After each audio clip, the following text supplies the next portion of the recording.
Is written for television and radio, and they did a feature story in the Wall Street Journal. Please welcome Jan McInnes, everyone. Jan! How you guys doing? Good? Hermosa Beach. This is great, man. I got down here early today. I did a little shopping. Yeah, I walked into a store. I got attacked by the makeup lady. And then she asked what kind of makeup remover I used. I said, the pillow. Oh, yeah, you say stuff like that, they just scatter. I love that makeup joke. It's my first joke I ever wrote down. Yeah, I actually said that to an actual makeup lady in the store years before I ever got on stage. I've got friends who witnessed it. Yeah, makeup has rarely played a big part in my life. Now, I do wear it on stage, but not a lot, and I don't wear it every day. To me, it's just time-consuming and just not something I want to spend time on. However, I did have an occasion to use it a lot a few years ago after a scooter accident. Yeah, I have motorcycles and motor scooters, and they're a lot of fun, and I really like riding them around. One day, I was riding down the street, and my neighbor's dog ran out after me. Dogs hate anything with two wheels. When he ran out, I didn't even make a decision. My instinct took over, and I grabbed the brakes hard, and I went flying. Yes, I was wearing a helmet. It was a half helmet, so my chin wasn't covered, and I hit the ground hard. I missed the dog, but wrecked my scooter and my face pretty badly. Yeah, someone called an ambulance, but I was up before they got there, and I was screaming at the dog's owner for letting his dog run off leash. It had been a problem in the neighborhood for this neighbor for a while, and this was the crowning moment. I was really angry. My face was really trashed, too. Yeah, blood and scrapes all over it, and I looked terrible. I had 2 shows that week. The first one was the next night in Napa, California. You know, wine country? It was at a theater for our Baby Boomer comedy show. And the next show was 2 nights later in Minneapolis for a huge retailer in front of 1,000 people. I got some heavy theater makeup and decided I'd test the waters to see if it worked at the Napa show.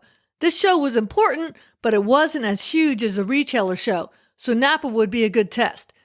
That next night, I slapped on a ton of theater makeup and went on stage.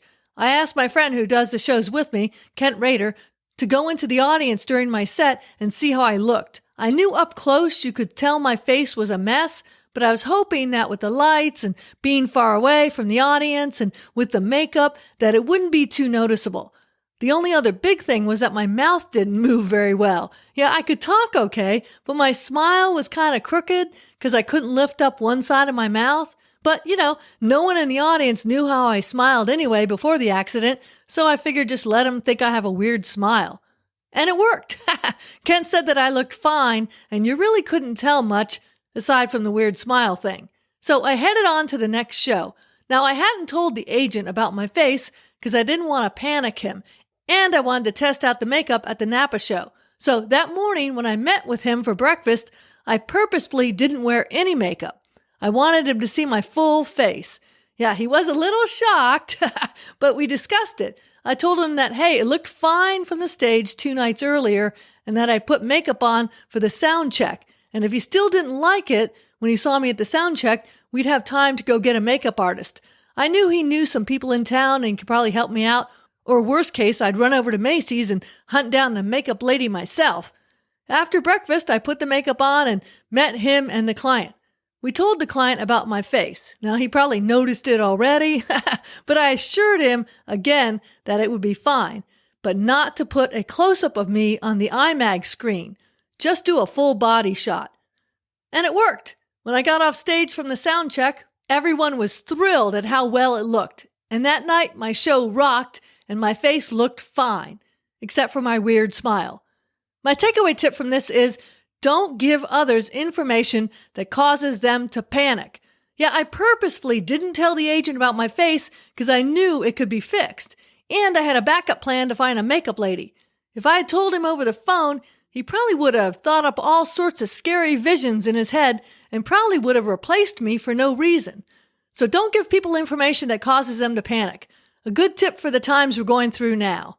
That's it for this episode. Thanks for listening. Feel free to check out my website, theworklady.com. This is Jan. Take care and enjoy your journey.